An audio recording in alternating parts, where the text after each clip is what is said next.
안녕하세요. 만나서 반갑습니다. 자, 이번 시간에는 대기 오염에 대한 내용을 한번 살펴보도록 하겠습니다. 자, 대기 오염 발생원이라고 해서 어떤 물질의 종류와 그다음에 그 물질의 어떤 특성들이 주로 나와요. 그래서 어렵지 않은 내용이니까 한번 이런 어떤 물질들이 있고 이런 특성이 있구나. 이런 데서 오염원이 발생하는구나. 이 정도 같이 한번 잘 살펴보시면 좋겠습니다. 자, 입자상 물질과 가스상 물질 이렇게 나눠요. 입자상 물질은 뭐냐면 말 그대로 먼지입니다. 먼지. 둥둥 떠다니는 것들이 있죠. 요게 이제 입자상의 물질이고요.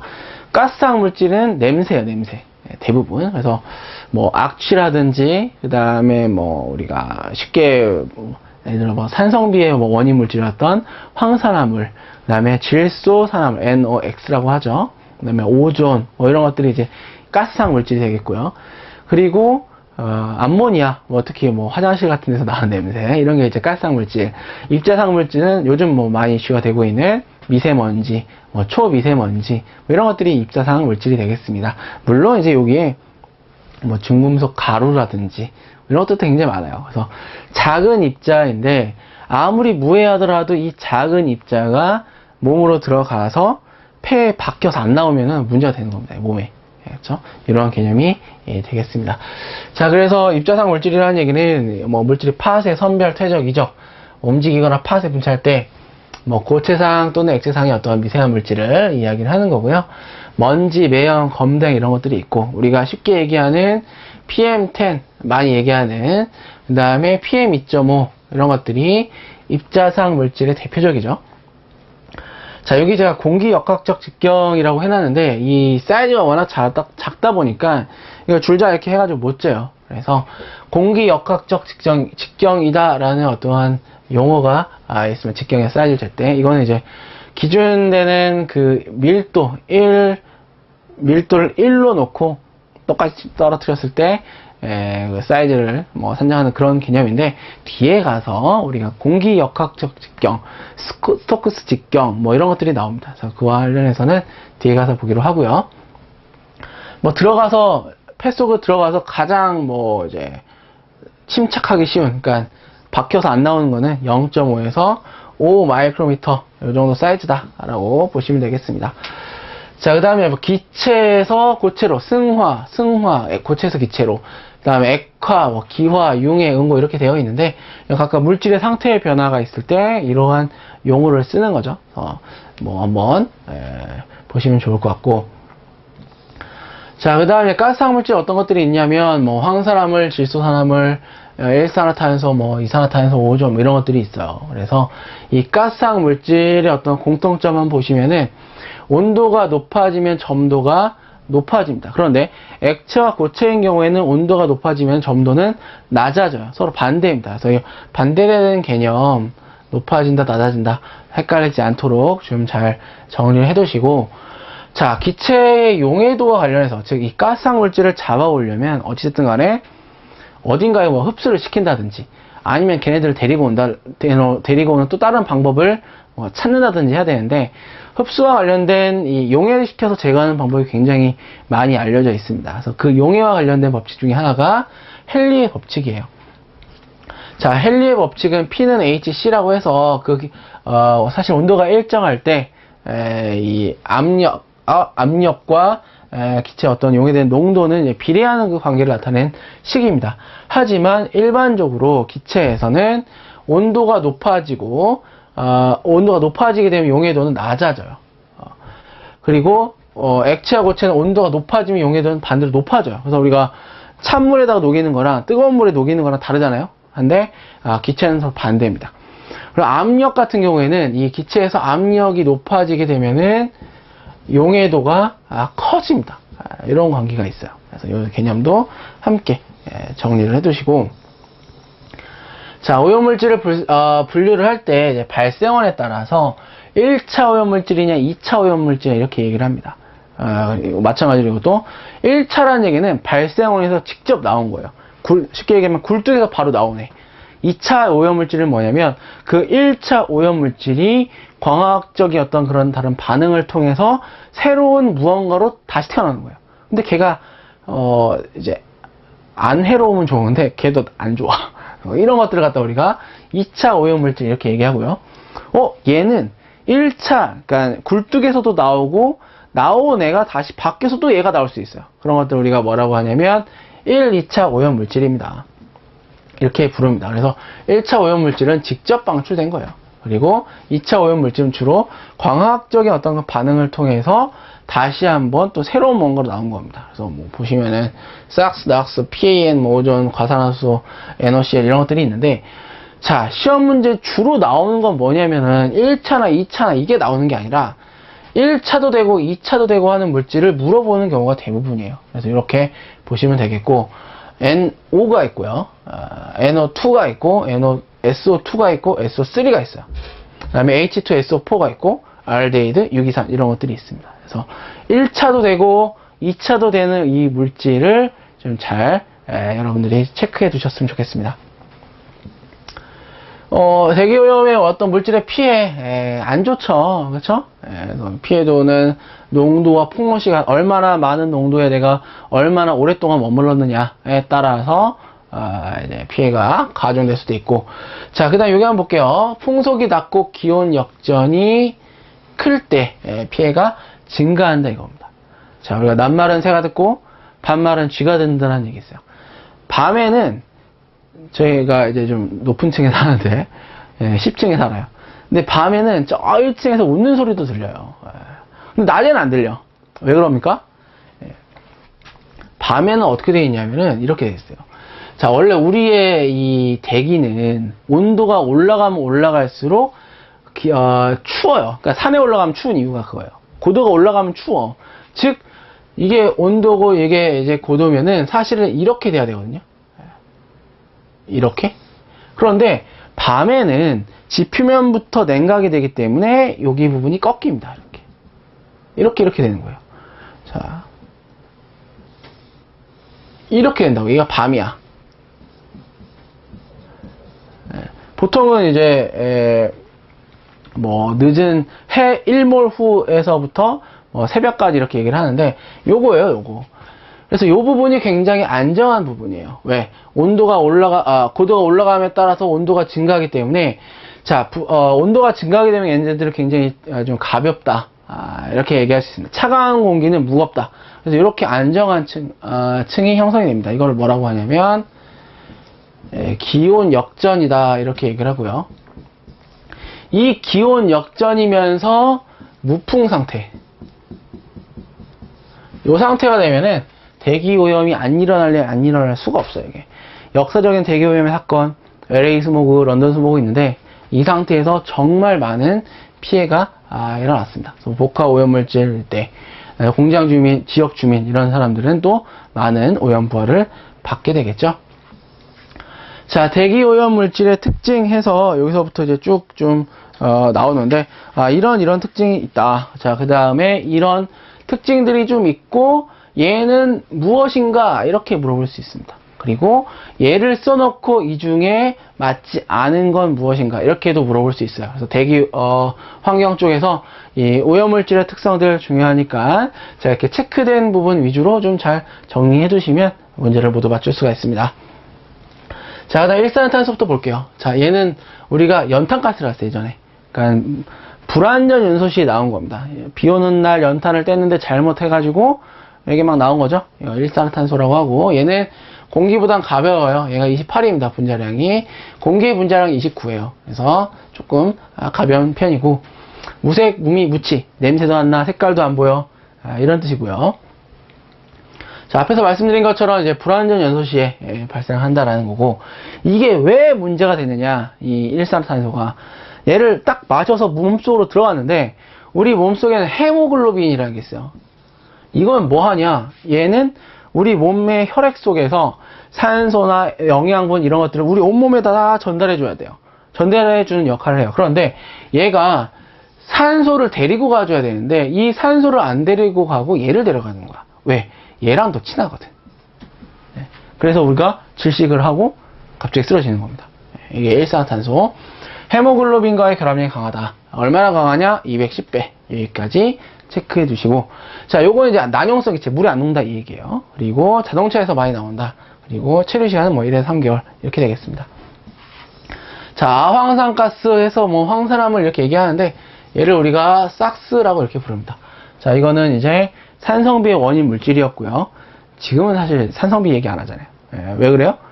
안 나와. 잘 많이 없어요. 왜 없습니까? 이게 되게 많이 나왔던 그 어떤 원인 되는 그 부분을 해결해 줬어요. 어디냐? 화석 연료에서의 황 함유량을 저감시켰습니다. 탈황했다. 배연 탈황. 뭐 접촉 수화 탈황. 이렇게 탈황이다라는 표현을 합니다. 즉 황을 탈출시켜서 따로 잡아온 거예요. 얘가 이제 이거지. 그래서 뭐 산성비의 원인 물질이고 이 정도 기여했는데 지금은 이제 많이 좀 줄어들었죠. 그래서 식물의 어떤 백화 현상, 이파리에 좀 영향을 주는 그러한 원인 물질이었습니다. 여기 석탄, 석유 이쪽에서 많이 나왔다 이거죠. 자, 다음 오존이에요. 오존은 우리가 햇빛이 강한 날, 오존주의보 이런 얘기 날씨와 생활 이런 데서 들어보셨을 겁니다. 그래서 보시면은 이제 가죽이나 고무 제품을 각질화시킨 좀 닳게 만들고 이제 흐물흐물하고 부러지기도 하고 이렇죠. 마늘 냄새가 난대요. 사실 모르겠어요. 맡아보질 제가 않아가지고 마늘 냄새가 난다고 하니까. 그 다음에 얘는 이제 경보 발령, 그래서 여름에 특히 자외선이 증가하게 되면 얘가 많이 나옵니다. 왜? 광학적인 반응을 통해 생기는 2차 오염물질이에요. 그러다 보니까 여름에 좀 많이 나오고 있고, 광학 반응, 탄화수소랑 결합해서 질소산화물과 탄화수소랑 결합해가지고 얘는 뭐가 어떻게 될지 몰라요. 오존 자체는 강한 산화제입니다. 산화제라는 얘기는 어떤 물질을 분해시킬 수 있다는 얘기거든요. 어떤 물질이 나올지 모른다. 그리고 옥시던트의 지표가 되고, 그 다음에 뭐 온실가스로도 작용할 수 있고요. 이런 특징이 있게 되겠죠. 자, 그 다음에 중요한 게 하나 있습니다. 뭐냐? LA 스모그. 자, 우리가 LA 스모그라고 이제 뒤에서 나올 텐데, 런던 스모그와 LA 스모그가 있어요. LA 스모그는 자동차가 원인입니다. 자동차에서 나오는 이 배출가스와 뭐 결합을 해가지고 자외선이 강한 한낮에 여름에 나왔는데 여기에서 오존이 관여를 하면서 대기층에 오염물질이 퍼진 거죠. LA 스모그까지 확인을 좀 해주시고. 자, 이산화질소 NO2인데 요거 시험에 어떻게 나오냐면 젓갈색 많이 물어봐요. 다음, 이 기체는 무엇인가? 젓갈색이다 라고 하면은 일단 이산화질소나 이렇게 생각을 하셨으면 좋겠고요. 비중이 1.5이기 때문에 공기보다 무겁다 이거죠. 비중이라는 건 뭡니까? 기준되는 물질의 밀도에 대한 대상되는 물질의 밀도예요. 이 기준은 지금 공기죠. 기체죠. 그렇기 때문에 공기입니다. 그래서 공기보다는 무겁다. 자, 이 친구도 헤모글로빈이랑 결합력이 강해요. 그러면 얘를 마시면은 큰일 나겠죠? 자, 그 다음에 뭐 내연기관, 산성 비원인, 그 다음에 뭐 가속 시, 고온 발생 시. 자, 이게 뭐냐면 NO2, 사실 NO와 NO2 두 가지가 있는데 이걸 합쳐서 우리가 낙스라고 합니다. 질소는 어디 있냐? 공기 중에 굉장히 많아요. 산소도 공기 중에 굉장히 많아. 그런데 얘네 둘이 만나서 이렇게 되려면 온도가 한 7, 800도 돼주면은 얘네들이 둘이 많아요. 서머락스라고 하는데 고온 시에 많이 발생한다. 그리고 얘도 광학적 스모그의 원인이 되겠습니다. 자, 일산화질소. 사실 이제 배출원에서는 이 일산화질소가 더 많이 나옵니다. 그래서 얘가 90% 이상 나온다 이 얘기고, 마찬가지 이것도 불용성, 난용성이라는 얘기죠. 물이랑 안 친해. 이런 특징이 있고요. 자, 그 다음에 얘는 헤모글로빈이랑 또 결합력이 굉장히 강해요. 그래서 자, 헤모글로빈이랑 강한 애가 둘 나왔어요. 산소와 보다 강한 거 일산화탄소 NO가 있는데 얘가 더 강해. CO 보다. 그래서 이 관계 같이 한번 기억을 해주시길 바랍니다. 뭐 독성, 뭐 질산을 만들다 참고로 보시면 되겠고, 휘발성 유기화합물이라고 있습니다. 말 그대로 휘발하는 성질을 가진 유기적으로 결합된 화합물이에요. 유기화합물이라는 얘기는 뭐냐면 탄소를 주축으로 해서 CHONS로 이루어진 결합물을 유기화합물이라고 하는데 쉽게 휘발하는 성질을 갖고 있다. 자, 우리가 이제 이사를 갔습니다.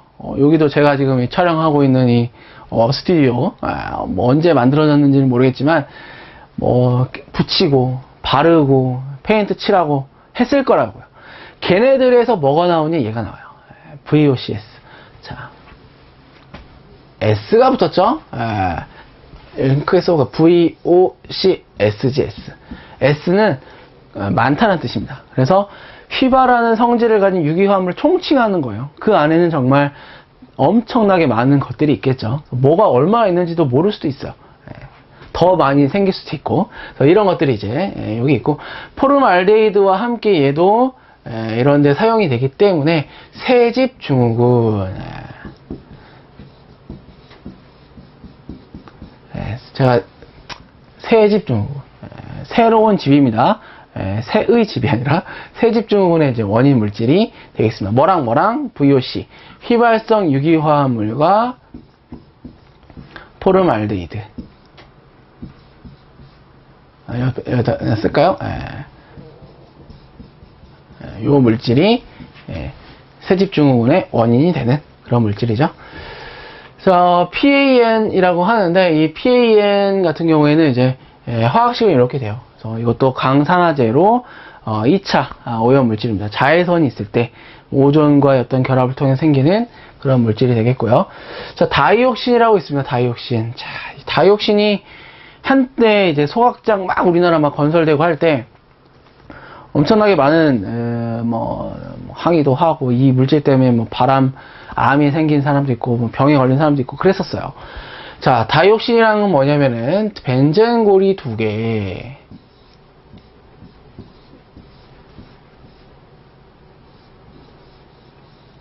이렇게 벤젠이 2개고요. 산소가 2개로 이렇게 치환되어 있거나, 또는 벤젠골이 하나에 2개의 산소가 하나 치환되어 있거나, 다이옥신과 퓨란이 이렇게 얘기하는데, 요게 이제 나오게 되면은 이 암을 이제 유발한다거나 굉장히 몸에 안 좋아요. 자, 여기에 뭐가 또 치환되어 있냐?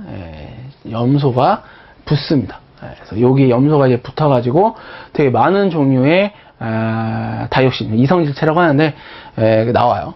자, 그 중에서 2378TCDD, 여기 2378TCDD, 얘가 가장 독성에 강합니다. 2378TCDD 시험에 자주 나오니까 좀 기억을 잘 해두시고, 자, 요 같은 경우 대부분 소각할 때 많이 배출되겠죠. 그 다음에 암, 태아 독성, 기형, 면역 이런 것들의 이제 체계를 무너뜨린다 이 얘기고, 자, 염소와 벤젠고리와 산소가 결합한 그런 형태가 되겠습니다. 얘는 굉장히 안정적이에요. 잘 분해가 안 돼. 난분해성, 난용성, 강한 흡착성. 그래서 우리가 활성탄이라는 게 있습니다. 활성탄. 그래서 이런 걸 통해서 활성탄을 통해서 이 다이옥신을 많이 제거하고 있고, 또 낮은 증기압, 저온 재생성, 이런 특징들이 있다라는 거. 2378TCDD 굉장히 중요하니까 꼭 기억을 해두시면 좋겠습니다. 자, 이산화탄소와 관련해서는 비스커스 섬유공업, 나일론 이런 개념인데, 우리가 이 섬유를 만드는 공업에서 굉장히 많이 나오는 물질이 이황화탄소예요. 그래서 요게 시험 문제로 나오면 요 말이 꼭 나옵니다. 잘 기억을 해주시고, 불쾌한 자극성 냄새를 가졌다 라는 특징들이 있습니다. 무겁고 인화점 참고로 보시면 되겠죠.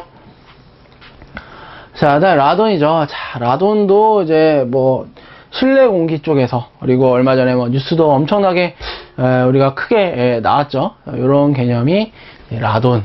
뭐냐면 얘는 그냥 자연 속에 있어요. 돌이 있다거나 이런 경우에는 이 라돈이 있습니다. 그런데 이게 그러니까 대기 상태에 있으면 이게 날아가거나 어디로 가거나 하는데, 이게 집안에 있으면 어디 갈 데가 없습니다. 그래서 문제가 되는 거예요. 자, 자연 방사능 물질이고, 그 다음에 공기가 보다 9배 무겁기 때문에 어디에 있냐? 지하 또는 1층 이 정도에 많이 들어 있습니다. 토양, 시멘트 이런 데서 나오기 때문에 하나도 우리가 1도 없이 그냥 피하고 살 수는 없어요. 하지만 이게 이 집안에서 이게 쌓이면은 우리 몸에 영향을 준다. 자, 다음에 성면이죠. 성면도 마찬가지입니다. 사실 성면은 단열재, 절연재, 브레이크 패드 이런 데 많이 썼는데, 지금은 사용을 못하게 금지가 돼 있죠. 그래서 텍스라든지 밤라이트 이런 데서 이제 많이 나왔고, 옛날에 뭐 이거 있어요. 우리 슬레이트 지붕. 이거 100% 성면입니다. 이런 데서도 많이 나오게 되겠죠. 그래서 성면이라고 하는 거는 이제 이렇게 생겼어요. 가늘고 긴 거. 그렇기 때문에 들어가서 안 나오는 겁니다. 그렇죠? 이런 특성이 있다. 자, 그다음에 CL. 요거 같은 경우는 이제 색깔만 좀 잘 기억하시면 이 CL에 대해서는 좀 보기에서 잘 골라낼 수 있을 것 같고, 자, 이산화탄소 얘는 이제 뭐 우리가 숨 쉴 때 나오는 거죠. 그리고 온실가스에 가장 많이 기여를 하고 있어요. GWP라고 있는데 이제 지구 온난화 지수입니다. 이 CO2를 1로 기준으로 해서 다른 것들에 대한 상대적인 크기를 나타내는 건데, 요게 1임에도 불구하고 요게 가장 많이 기여하는 이유는 얘가 제일 많기 때문에. 그래서 약한 대기 중에 350ppm. 그렇기 때문에 이 350ppm 이산화탄소가 결국은 내리는 비의 강우를 pH 5.6으로 만들어줘요. 이런 특징도 있습니다. 온실가스 350ppm. 얘 때문에 내리는 비가 pH 5.6. 그렇기 때문에 산성비는 pH 5.6 이하의 비가 우리가 산성비다, 이렇게 이야기를 하는 겁니다. 자, 그 다음에 불화수소. 요거 같은 경우는 우리가 알루미늄 공업, 요걸 좀 잘 기억을 해두시고, HC 탄화수소거든요. 요거는 자동차 감속 시에 많이 나온다라는 거. 그 다음에 이제 CO도 마찬가지고요. 그 다음에 탄화수소도 마찬가지고, 질소산화물 얘도 마찬가지입니다. 그래서 자동차 쪽에서 많이 나오는 그러한 오염물질이고, 옥시단트는 대부분 뭐라고 보시면 되냐면 오존이라고 보시면 돼요. 옥시단트의 지표가 되는 게 오존이니까. 이건 뭐냐면 이제 뭐 원론적으로 얘기하면 이제 KI를 산화시킬 수 있는 어떤 그런 물질, 강한 산화제다, 이 뜻입니다. 그리고 강한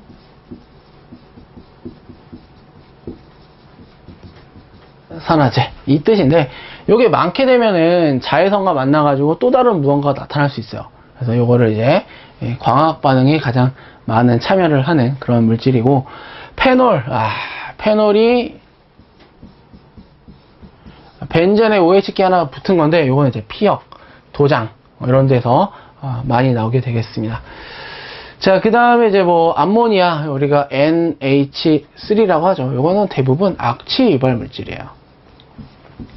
암모니아와 마찬가지 H2S, 이것도 마찬가지고, 그래서 비료 공장 뭐 이런 데에서 많이 나오게 되겠습니다. 무색 특유의 어떤 자극성 기체다, 뭐 이렇게 보시면 되겠고, 마지막으로 벤젠이 있습니다. 벤젠은